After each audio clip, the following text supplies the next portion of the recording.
اس video میں ہم سننے والے ہیں قارون کا خزانہ اور اس کا انجام کیسا ہوا اور وہ تھا کون۔ بسم اللہ الرحمن الرحیم۔ قارون حضرت موسیٰ علیہ السلام کے چچا یسہر کا بیٹا تھا۔ بہت ہی شکیل اور خوبصورت آدمی تھا، اس لیے لوگ اس کے حسن و جمال سے متاثر ہو کر اس کو منور کہا کرتے تھے۔ اس کے ساتھ ساتھ اس میں یہ کمال بھی تھا کہ وہ بنی اسرائیل میں تورات کا بہت بڑا عالم اور بہت ہی ملنسار و با اخلاق انسان تھا۔ لوگ اس کا بہت ہی ادب و احترام کیا کرتے تھے، لیکن بے شمار دولت اس کے ہاتھ میں آتے ہی اس کے حالات میں ایک دم تغیر پیدا ہو گیا اور سامری جادوگر کی طرح منافق ہو کر حضرت موسیٰ علیہ السلام کا بہت بڑا دشمن ہو گیا اور اعلیٰ درجے کا متکبر اور مغرور ہو گیا۔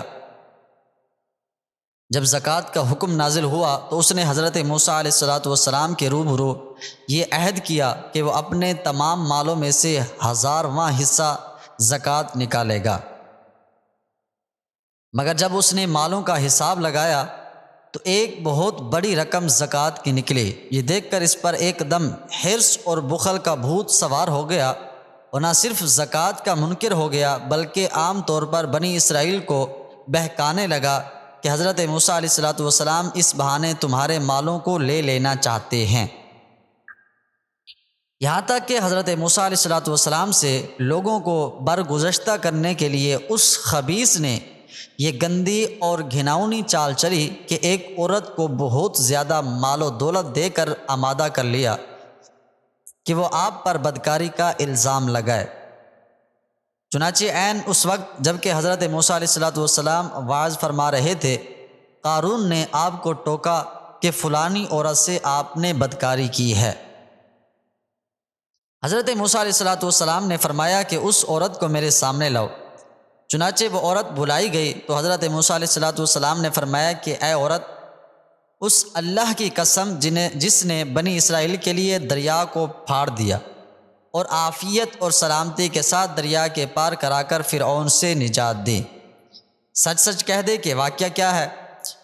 حضرت موسیٰ علیہ السلام کے جلال سے عورت سہم کر کانپنے لگی اور اس نے مجمع عام میں صاف صاف کہہ دیا کہ اے اللہ عز و جل کے نبی، مجھ کو قارون نے کثیر دولت دے کر آپ پر بہتان لگانے کے لیے آمادہ کیا ہے۔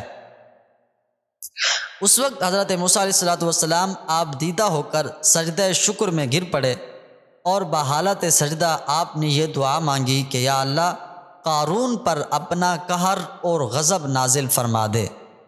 پھر آپ نے مجمع سے فرمایا کہ جو قارون کا ساتھی ہو وہ قارون کے ساتھ ٹھہرا رہے اور جو میرا ساتھی ہو وہ قارون سے جدا ہو جائے۔ چنانچہ 2 خبیثوں کے سوا تمام بنی اسرائیل قارون سے الگ ہو گئے۔ پھر حضرت موسیٰ علیہ السلام نے زمین کو حکم دیا کہ اے زمین، تو اس کو پکڑ لے، تو قارون ایک دم گھٹنوں تک زمین میں دھس گیا۔ پھر آپ نے دوبارہ زمین سے یہی فرمایا تو وہ کمر تک زمین میں دھس گیا۔ یہ دیکھ کر قارون رونے اور بلبلانے لگا اور قرابت اور رشتہ داری کا واسطہ دینے لگا، مگر آپ نے کوئی التفات نہ فرمایا، یہاں تک کہ وہ بالکل زمین میں دھس گیا۔ 2 منحوس آدمی جو قارون کے ساتھی ہوئے تھے لوگوں سے کہنے لگے کہ حضرت موسیٰ علیہ السلام نے قارون کو اس لیے دھسا دیا ہے تاکہ قارون کے مکان اور اس کے خزانوں پر خود قبضہ کر لیں۔ تو آپ نے اللہ تعالیٰ سے دعا مانگی کہ قارون کا مکان اور خزانہ بھی زمین میں دھس جائے۔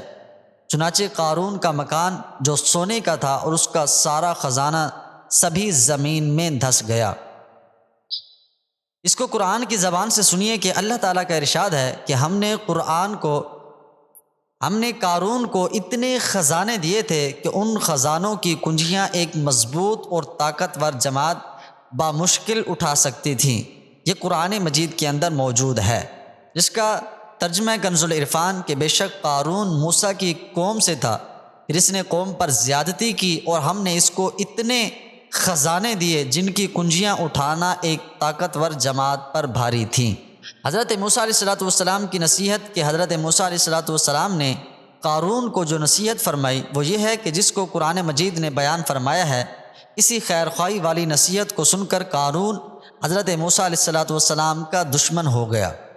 غور کیجئے کہ کتنی مخلصانہ اور کس قدر پیاری نصیحت ہے جو حضرت موسیٰ علیہ السلام کے ساتھ ساتھ ساری قوم قارون کو سناتی رہی، کہ جس ترجمہ کنز العرفان، جب اس سے اس کی قوم نے کہا اتراؤ نہیں، بے شک اللہ اترانے والوں کو پسند نہیں کرتا، اور جو مال تجھے اللہ نے دیا ہے اس کے ذریعے آخرت کا گھر طلب کر اور دنیا سے اپنا حصہ نہ بھول، اور احسان کر جیسا اللہ نے تجھ پر احسان کیا، اور زمین میں فساد نہ کر، بے شک اللہ فسادیوں کو پسند نہیں کرتا۔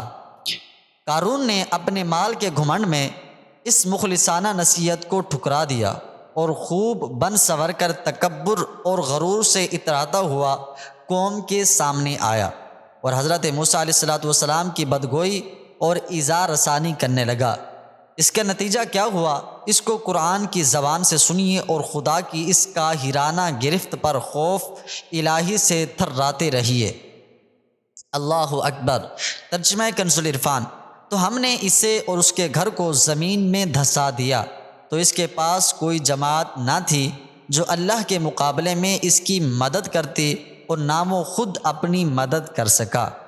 یہ عبرت ناک واقعہ ہمیں یہ درس ہدایت دیتا ہے کہ اگر اللہ تعالیٰ مال و دولت عطا فرمائے تو اس فرض کو لازم جانے کہ اپنے اموال کی زکوٰۃ ادا کرتا رہے، اور ہرگز اپنے مال و دولت پر غرور اور گھمنڈ کر کے نہ اترائے، کیونکہ اللہ تعالیٰ ہی دولت دیتا ہے، اور جب وہ چاہتا ہے پل بھر میں دولت چھین بھی لیتا ہے۔